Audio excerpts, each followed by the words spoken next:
UK में ILR के वाले से काफ़ी खासी बड़ी अपडेट आई है। पार्लियामेंट में जो justice and home affairs committee है उसकी एक रिपोर्ट जो उन्होंने नशर की है, उसमें उन्होंने होम ऑफिस से काफ़ी सारे सवालात किए हैं इस रिपोर्ट के तहत, जिसमें उन्होंने पूछा है कि आप हमें बताएं कि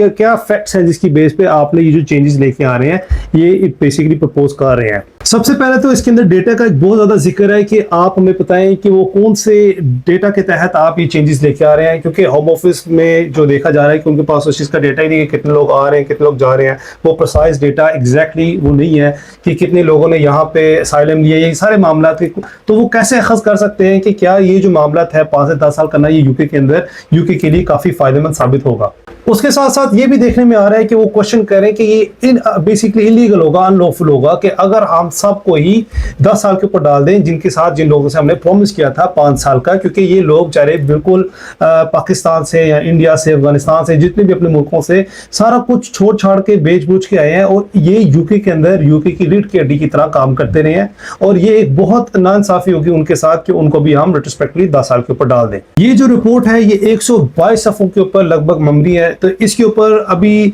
फर्दर जितनी भी रीडिंग्स होगी वो सारी हम आपके साथ जो है वो डिस्कस करेंगे, शेयर करेंगे।